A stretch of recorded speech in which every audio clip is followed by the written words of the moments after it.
Olá, hoje vamos falar sobre como a IA generativa funciona.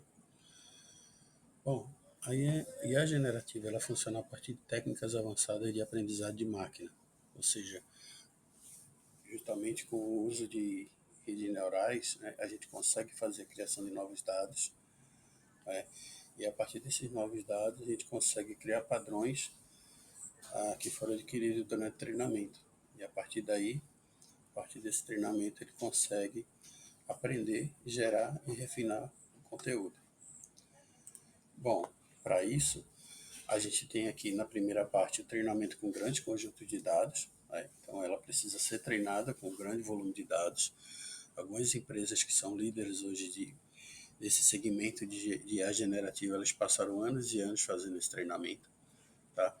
E aí tem a questão do aprendizado não supervisionado, que como a gente falou, a IA convencional ela trabalha com aprendizado supervisionado e a IA generativa ela trabalha justamente com o aprendizado não supervisionado. Ela não tem rótulos. Ela identifica os padrões, né, regularidade nos dados, tá? E a partir daí, com esse volume grande aqui de milhares de imagens de animais, por exemplo, ela vai começar a aprender as características visuais, como formatos, cores e texturas. Também tem um aprendizado auto-supervisionado, ou seja, o modelo por si ele começa a criar tarefas durante o treinamento para prever palavras faltantes ao construir uma imagem. Por exemplo, um gato subiu no. Pode subir no telhado, pode subir no gramado, pode subir em algum outro lugar, mas obviamente a recorrência maior é de o gato subir no telhado. Então ele começa a criar essas tarefas, analisar probabilidades e a partir daí começa a tentar prever, a partir de um conjunto de técnicas, qual seria a próxima palavra em uma frase. Bom, além disso, a gente tem as arquiteturas utilizadas na IA generativa. A gente tem algumas arquiteturas fundamentais, tá? Para esse funcionamento. Uma delas é a rede neural generativa adversarial. Então, ela funciona como duas redes, né? Tem um gerador que cria novos exemplos e tem um discriminador que avalia se o exemplo gerado ele é real ou é falso, tá? E a partir disso, o objetivo é que o gerador engane o discriminador. Né? Isso é basicamente para imagens. A gente tem os modelos baseados em transformers, tá? As redes neurais especializadas elas processam sequências de dados usando mecanismos de atenção para focar nas partes mais importantes. A gente tem como exemplo aí o GPT-4, o ChatGPT, o BERT, tá? E isso é mais utilizado na parte de geração de textos.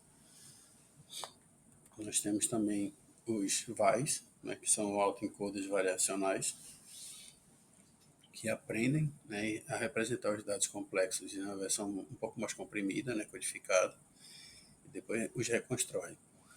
E aí, durante a geração do modelo, né, o modelo utiliza essas representações aprendidas e cria novos exemplos para música, para imagem, etc. Ok? E como é que ela funciona no processo de geração? Ela recebe uma entrada, né, e aí ela recebe esse contexto, esse estímulo, tá? Um texto inicial, por exemplo, para GPT, uma descrição textual, um som inicial. Então, assim, isso são entradas. A partir daí, eu recebo essas informações e durante o treinamento ela consegue aprender os padrões presentes nessas informações iniciais, como estrutura gramatical no texto, relações espaciais, ritmos e harmonias nas músicas. E a partir dessas entradas e os treinamentos com o aprendizado do padrão, eu consigo gerar uma saída, né?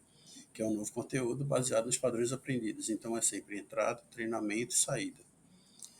E aí esse resultado final, como a gente já falou aí, a generativa é não determinística, ela pode variar, né, de acordo com o que já existe de informações. Essa saída, por exemplo, pode gerar uma imagem neta aí de um gato na lua, né, ou um parágrafo que às vezes a gente pode pensar que é uma alucinação, por exemplo. A gente vai discutir um pouco mais sobre isso ao longo dessa jornada aqui. Bom, e exemplo prático, né, que a gente tem aqui, a gente tem o GPT, que é treinado em trilhões de palavras, é dado uma entrada, conte uma história sobre uma formiga, ele gera uma resposta criativa e plausível aí, usando os padrões, né? E aí, de novo, é a questão do mecanismo de atenção, ele avalia a importância de cada palavra no contexto, e gera uma palavra de cada vez até completar a resposta. Ele vai olhando a probabilidade da próxima palavra ser uma palavra que ele entende que faça sentido, E assim vai num conjunto de probabilidades sequenciais aqui. Exemplo prático também é a geração de imagens com Dowler, com estado diffusion, para aprender, né, essa questão com base no texto descritivo e as imagens que ele já recebeu, ele consegue comparar outros textos baseados com aqueles que já foram treinados e gerar imagens similares àquela que ele também já foi treinado. É como se houvesse um vínculo entre texto descritivo e imagem. E aí, quando você solicita algum texto que ele já tenha sido treinado, ele começa a tentar trabalhar a geração dessas imagens aí com base em textos que ele já aprendeu. Tá bom? E como é que ela funciona, né? Um resumo aqui, eu tenho um treinamento, então ela aprende os padrões, eu tenho uma arquitetura, que a gente falou aqui de GANs, autoencoders, transformers, eu tenho a geração, ela recebe esse estímulo e cria um conteúdo novo, e tenho aqui o aprimoramento, né? A saída gerada pode ser refinada, então quer dizer, isso é um trabalho de retroalimentação para que a gente consiga fazer com que o modelo ele vá se aprimorando com o passar do tempo.